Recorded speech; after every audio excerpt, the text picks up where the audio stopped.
Assalamualaikum warahmatullahi wabarakatuh. Eh, Perkenalkan, nama saya Johan Prabowo dengan NIM 250301020113 dari Prodi PJJ Akuntansi S1. Pada kesempatan kali ini, izinkan saya untuk mempresentasikan tugas dari mata kuliah Kepemimpinan dan Etika Bisnis eh, dengan dosen pengampu Ibu Vera Liliana. Pada kesempatan kali ini, saya akan membahas tentang arah bisnis dan tujuan penerapan etika dalam aspek bisnis, norma, dan hukum.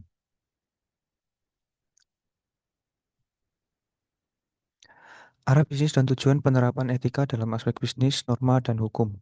Dalam dunia bisnis modern yang semakin kompleks, etika tidak hanya sekedar pelengkap, melainkan fondasi utama bagi keberlanjutan dan kesuksesan jangka panjang.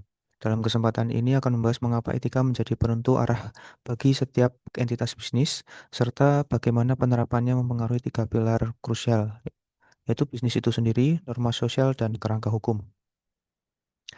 Etika sebagai pilar keberlanjutan dan kepercayaan. Dalam aspek teknis, dalam aspek teknis bisnis, etika tidak hanya berfungsi sebagai pedoman moral, tetapi juga sebagai strategi untuk menciptakan ekosistem persaingan yang sehat.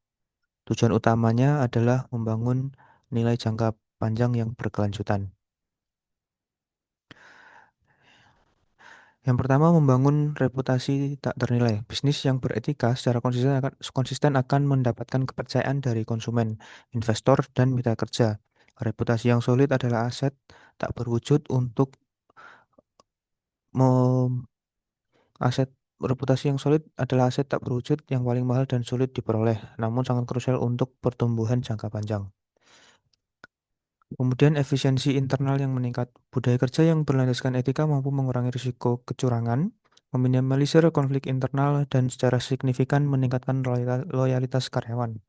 Lingkungan kerja yang jujur dan adil akan meningkatkan produktivitas. Kemudian keunggulan kompetitif di era modern. Di pasar yang semakin sadar etika, konsumen cenderung memilih produk dan layanan dari perusahaan yang memiliki nilai moral yang selaras dengan mereka, seperti praktik perdagangan yang adil atau komitmen terhadap lingkungan.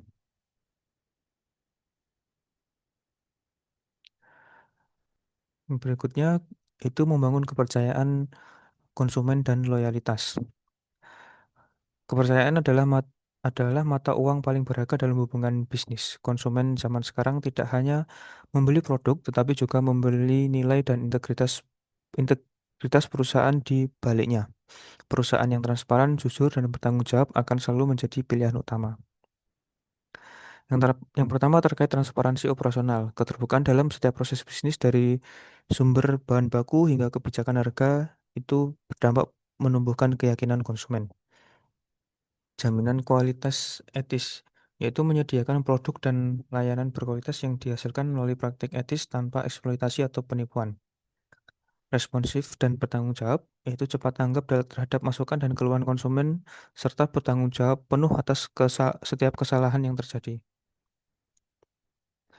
Yang berikutnya adalah etika dan keselarasan sosial, yaitu ada tiga yang dibahas di sini. Yang pertama, harmonisasi dengan masyarakat, tanggung jawab moral berkelanjutan, dan standar perilaku yang jelas.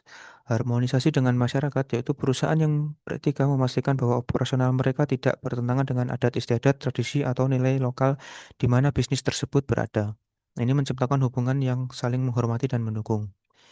Tanggung jawab moral berkelanjutan, yang maksudnya adalah bisnis kini dipandang lebih dari sekadar entitas legal. Mereka adalah dianggap sebagai warga negara atau corporate citizenship yang memiliki beban moral untuk memberikan dampak positif bagi masyarakat, bukan hanya keuntungan atau profit.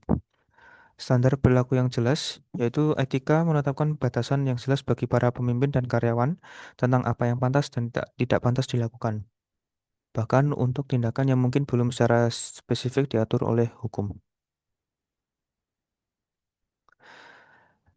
Yang selanjutnya adalah tanggung jawab sosial perusahaan atau CSR. CSR adalah manifestasi nyata dari etika bisnis dalam konteks norma sosial. Ini menunjukkan komitmen perusahaan untuk berkontribusi pada pembangunan berkelanjutan dengan mempertimbangkan dampak ekonomi, sosial, dan lingkungan dari operasionalnya. Ada dua hal di sini yaitu inisiatif sosial dan inisiatif lingkungan. Eh, Bentuk-bentuk CSR seperti program pendidikan dan pelatihan masyarakat lokal, penyediaan fasilitas publik atau dukungan infrastruktur, kemudian dukungan terhadap kebudayaan dan seni lokal. Sedangkan yang inisiatif lingkungan yaitu penggunaan energi terbarukan, pengurangan emisi karbon dan limbah, serta konservasi keanekaragaman hayati dan restorasi lingkungan. Yang selanjutnya adalah etika dan hukum. Hukum seringkali disebut sebagai etika minimum karena menetapkan batas dasar perilaku yang dapat diterima. Namun, etika bertujuan untuk melampaui sekadar kepatuhan formal di atas kertas, mendorong perusahaan untuk bertindak lebih baik dari yang diwajibkan oleh aturan. Mitigasi risiko hukum. Perusahaan yang menunjung tinggi etika cenderung terhindar dari sengketa hukum, denda administratif, atau tuntutan pidana. Mereka proaktif dalam bertindak jauh sebelum menyentuh garis batas pelanggaran, sehingga mengurangi eksposur risiko. Yang kedua, menciptakan lingkungan keadilan. Etika memastikan bahwa hukum tidak disalahgunakan melalui celah-celah kecil atau loophole yang bisa merugikan pihak lain, seperti eksploitasi buruh, praktik monopoli, atau penghindaran pajak yang tidak etis. Yang ketiga adalah legitimasi operasional dan pengakuan. Dengan mengikuti hukum dan berpegang teguh pada prinsip etika, perusahaan mendapatkan izin sosial untuk beroperasi secara legal dan diakui oleh negara serta masyarakat.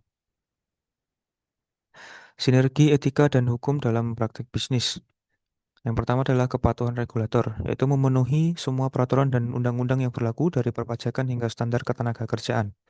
Yang kedua adalah kebijakan internal etis, yaitu mengembangkan kode etik dan kebijakan internal yang sesuai dengan persyaratan hukum, misalnya dalam hal privasi data atau keberlanjutan sebuah perusahaan. Yang ketiga adalah penyelesaian sengketa yang adil, yaitu menyelesaikan perselisihan dengan mitra atau konsumen secara adil dan transparan, menghindari praktik curang atau wan prestasi. Arah bisnis masa depan yaitu adalah ESG, Environment, Social, and Governance. Arah bisnis global saat ini bergerak menuju konsep ESG sebagai kerangka kerja utama. ESG bukan hanya tren, melainkan sebuah filosofi yang mengakui bahwa kinerja finansial tidak dapat terpisahkan dari dampak lingkungan, tanggung jawab sosial, dan tata kelola perusahaan yang baik.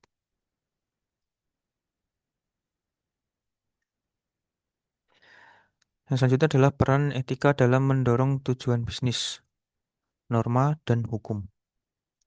Dari segi bisnis, profitabilitas yang berkelanjutan melalui kepercayaan pelanggan, membangun reputasi, meningkatkan efisiensi internal, menciptakan keunggulan kompetitif jangka panjang. Dari segi norma, penerimaan sosial dan kontribusi pada peradaban manusia, menciptakan harmonisasi sosial, memikul tanggung jawab moral, dan menetapkan standar perilaku yang luhur. Dari sisi hukum, ketertiban, keamanan, dan kepatuhan terhadap regulasi negara, yaitu memitigasi risiko hukum, memastikan keadilan, dan memperkuat legitimasi operasional perusahaan.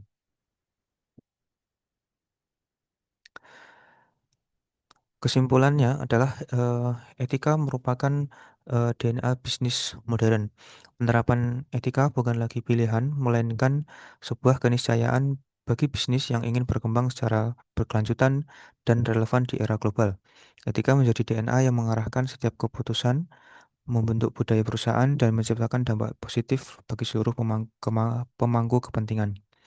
Dengan mengintegrasikan etika dalam setiap aspek bisnis, norma, dan hukum, perusahaan tidak hanya akan meraih kesuksesan finansial, tetapi juga membangun warisan yang bernilai dan dihargai oleh masyarakat luas.